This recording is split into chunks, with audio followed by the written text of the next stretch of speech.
There is a village on the Atlantic coast where wooden stages still jut over the water. Fishing boats tie up at family wharves built by grandfathers. The fish plant processes cod the way it did in 1953. The population is 300. Half the surnames in the phone book are the same. This is not a museum. This is a fishing village that never stopped being a fishing village while the rest of Canada moved on. Scattered along Canada's coastlines are communities the modern economy forgot. Places where the fishery collapsed or adapted, but the villages remained. Where boats still go out because fishing is identity, not just work. Where generations stayed because leaving meant losing something money cannot replace. We found 6 villages where time did not stop, but certainly slowed. Where fishing heritage is not performed for tourists, but lived daily. Number 6. Choix, Newfoundland. Choix sits on Newfoundland's Great Northern Peninsula. Population 900. The harbor has sheltered boats longer than Canada has been a country. Fishing boats still work from the harbor. Crab and shrimp replace cod, but the relationship to the sea continues unbroken. Families who have fished here for generations still fish here. Average house price, $125,000. A 3-bedroom near the harbor sold for $118,000. The prices reflect remoteness and economic reality. The Choix National Historic Site preserves evidence of maritime archaic and Dorset cultures. But the real story is continuation. People still live here using the same harbor, fishing the same waters. Why time stood still? Choix is far from everything. Corner Brook is 300 kilometers south. The fishery changed but never completely stopped. Families stayed because this is home. The consideration: medical care requires long drives. Winter is harsh. Isolation is genuine. Employment outside fishery is extremely limited. Number 5. Harbour Grace, Newfoundland. Harbour Grace sits on Conception Bay. Population 3,300. This was one of Newfoundland's most important ports in the 1800s. The waterfront had shipyards, merchants, churches serving populations far larger than today. The economy declined. Population fell, but architecture remained. Georgian and Victorian buildings still stand, many occupied, many needing repair. Average house price, $145,000. A historic home sold for $132,000. These are working homes in original condition, often requiring updating but available at prices making renovation possible. Fishing boats still work from the harbor. Not the fleet in the 1800s, but boats nonetheless. Men still go out daily. The fish plant still processes. Why time stood still? Harbour Grace lost economic importance when steam replaced sail. The town never disappeared but never quite recovered. That arrested development preserved character prosperity would have demolished.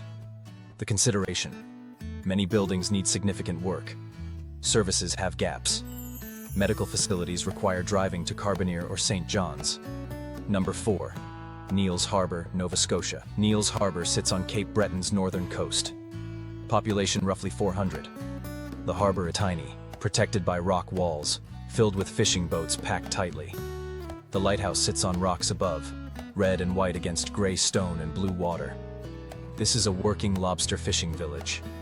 Not was, is. Every boat goes out. Every family has someone who fishes, or did fish, or will fish. Average house price, $155,000. A house overlooking the harbor sold for $147,000. Properties are modest. No mansions. Just homes where fishing families live. The Chowder House operates near the harbor, serving lobster and seafood. The lobster came off boats visible from the window that morning. Why time stood still? Neil's Harbour is far from anywhere. The Cabot Trail brings some summer visitors, but the village sits off the main route just enough to stay overlooked. The lobster fishery remained viable. The consideration: very small village. Services minimal. Medical care requires driving to Ingonish or Sydney. Winter is harsh. Number 3. Steveston, British Columbia. Steveston sits at the Fraser River mouth in Richmond. Population roughly 25,000, though the historic village core is much smaller. This was one of North America's largest fishing ports at the turn of the 20th century. Big canneries closed. Development pressured the waterfront, but the fishing fleet remained. Steveston still has one of BC's largest commercial fishing fleets. Boats still unload at docks. Public fish sales happen daily in summer. Average house price, $1,250,000. Steveston sits within Metro Vancouver. Proximity makes affordability impossible. But fishing heritage remains, despite price. Boats still fish. Families with generations of fishing history still operate. The Gulf of Georgia cannery is now a museum, but Steveston Harbor still processes fish commercially. The boardwalk fills with people buying fish, watching boats come in. Why time stood still? Time did not stand still in Steveston. The village changed dramatically. But the fishing war survived because Fraser River salmon runs continued, because the fleet adapted, because people fought to keep waterfront working. The consideration, $1,250,000, is not accessible to most. Steveston is included as proof that fishing heritage can survive extreme development pressure. Number 2. Peggy's Cove, Nova Scotia. Peggy's Cove sits on granite southwest of Halifax. Population roughly 40. The lighthouse is one of Canada's most photographed. Everything looks exactly like what people imagine when they think maritime fishing village. This creates a paradox. Peggy's Cove is famous. Tourists come by the busload.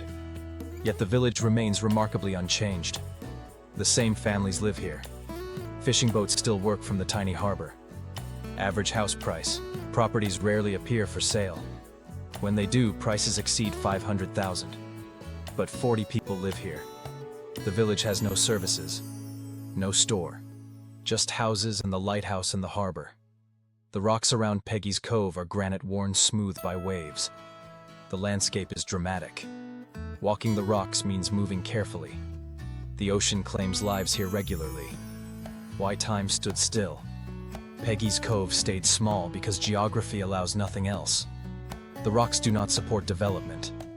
The harbor is tiny. Tourism brings visitors but cannot change the fundamental reality. The consideration, living here means accepting constant visitors in summer. Privacy is impossible. Services require driving to Halifax. Number 1. Petty Harbour, Newfoundland. Petty Harbour sits 15 minutes south of St. John's. Population 900. Fishing boats pack the harbor. Wooden stages jut over the water. Fish plants process the catch. This is what Newfoundland outports looked like before the cod moratorium. The village sits in a narrow inlet with cliffs rising on both sides. Houses cling to hillsides. The harbor is the center. Everything faces the water because the water is why the village exists. Average house price, $215,000. A house overlooking the harbor sold for $198,000. 15 minutes from the capital and you are in a village where time operates differently. The mini aquarium sits near the harbor, displaying local marine life. The Petty Harbour Brewing Company operates overlooking the water. But these are additions to fishing village life, not replacements. Boats still go out. Why time stood still? Petty Harbour succeeded by staying small. The village could have sprawled towards St. John's. Instead, it stayed contained, stayed focused on the harbor. The geography helps. The inlet is small. Cliffs limit expansion. The consideration. The village is tiny. Streets narrow. Parking challenging. Winter storms trap boats in harbor for days.